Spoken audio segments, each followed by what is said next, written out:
for you are to say. We hope that you like us or we won't get paid. Nice entertain and get through. There's nothing that we'd rather do. The fun is exciting, we all have lots of fun. The Ralphs and Elmers, the Ralphs and Elmers, the Ralphs and Elmers Revue.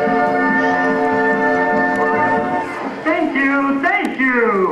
Boy, it's really great to be here, isn't it, Elmer? It sure is, Ralph. And we'd like to welcome you folks to the Ralph and Elmer Revue. For the next 25 minutes, we're going to be having a lot of fun. So everybody hold on to your seats, because we just heard that there's some guy out there stealing chairs. Hey! And right now, Ralph and I would like to start out the show by singing a song about a little-known American folk hero. He was born up in the hills of old Kentucky, they say, and he spent his early years there as a child. Just an orphan with no parents and with no place to stay, so he lived by cracking nuts out in the wild. Oh, Nathan Filbert, Nathan Filbert, Through the north, south, east, and west. Oh, Nathan Filbert, Nathan Filbert. when it came to cracking nuts, he was the best. All through Dixieland he wandered till his childhood was past, but in all his journeys never found a friend. When he stumbled on a farm outside Atlanta, at last then he knew his drifting days were at an end. Though he tried his best at farming, then worked hard as an ant, still at cracking nuts he was beyond compare. So they packed his bags and sent him to the nut cracking track, for they knew that he would make his fortune there. Oh, Nathan Filbert, Nathan Filbert, Through the north, south, east, and west. Oh, Nathan Filbert, Nathan Filbert. when it came to cracking nuts, he was the best. Well, he soon became the foreman of the nut cracking corps, and the more contented group was never seen.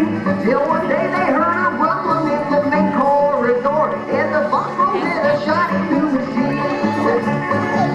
Yes, automation had arrived at the nut cracking plant.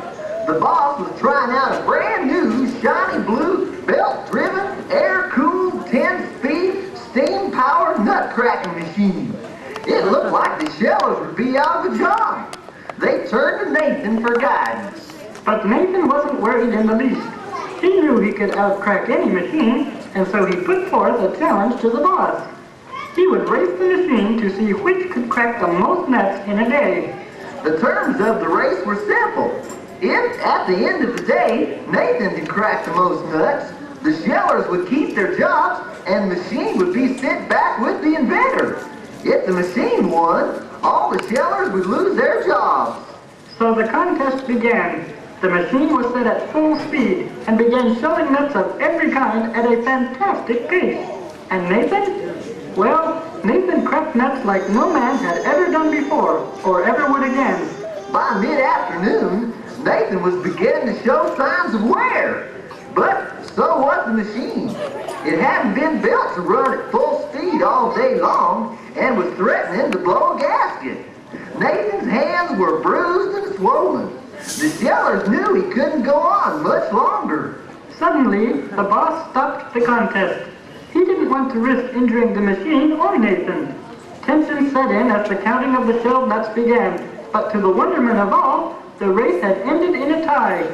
Now the boss was faced with a real problem.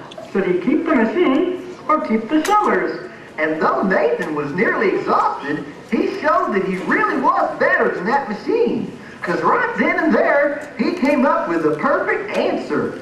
He suggested to the boss that the shellers could keep their jobs and that he could double his production by running the machine at night when there weren't any workers at the plant. Well, that suited everybody fine, and the boss offered Nathan a big raise, but he had to turn it down. The strain of cracking all those nuts had taken its toll. Nathan would never crack nuts again. But there's a happy ending to all this. Nathan found another way to make a living. He didn't crack nuts anymore. He became a stand-up comedian and started cracking jokes instead. Hey, get it, Elmer? Ralph. Oh, Nathan,